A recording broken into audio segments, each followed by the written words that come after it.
এবার রাধুনীর সৌজন্যে ত্যাগের মাসে।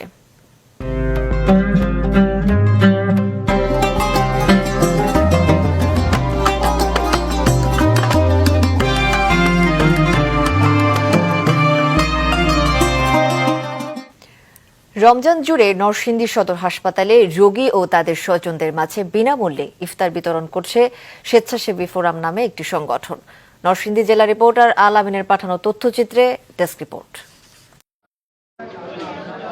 বিকেল হতে নরসিংদী সদর হাসপাতালে পৌঁছে যান একদল স্বেচ্ছাসেবী। ইফতার নিয়ে আসেন রোগী ও স্বজনদের জন্য। ওয়ার্ডে ওয়ার্ডে পৌঁছে দেন। হাসপাতালের বাইরেও লাইন ধরে ইফতার নেন অনেকে। প্রতিদিন অন্তত 250 লোকের ইফতারের আয়োজন করে থাকে স্বেচ্ছাসেবী ফোরাম নামে একটি সংগঠন।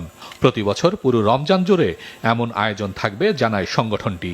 খুশি হলাম আল্লাহ যে তাদের আরো উন্নতমান ক্ষমতা দেয়। যুবকরা যা দিছে এটা আমি শান্তি হয়েছি। যারা ছিন্নমূল বা যারা সুবিধা বঞ্চিত মানুষ, চেষ্টা করি যে তাদেরকে আমরা তাদের পাশে দাঁড়ানোর জন্য। 30 রমজান পর্যন্ত আমরা আমাদের এই কার্যক্রম বিভিন্ন ধাপে ধাপে বিভিন্ন প্রতিষ্ঠানে বিভিন্ন পথচারী এবং হসপিটাল, মাদ্রাসা, মসজিদ সব জায়গায় আমরা বিতরণ করে থাকবো। অন্য তরুণদেরকে কিভাবে অনুপ্রেরণা যোগানো যায় যে মানুষের পাশে থাকতে হবে, সেই লক্ষ্যে এই কাজটা প্রতি বছর, এটা আমি সাধুবাদ জানাই ওনাদের। ইফতার পেয়ে সন্তোষ জানান রোগী ও তাদের স্বজনরা। এ উদ্যোগকে স্বাগত জানিয়েছে হাসপাতাল কর্তৃপক্ষ।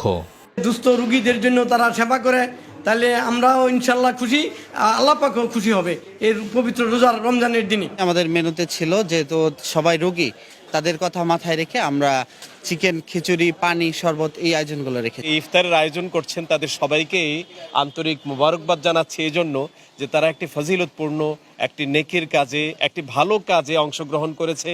তরুণদের এ মানবিক উদ্যোগকে স্বাগত জানিয়ে এর সঙ্গে যুক্ত হয়েছেন সমাজের বিভিন্ন শ্রেণী পেশার মানুষ। মাছরাঙা নিউজ ডেস্ক।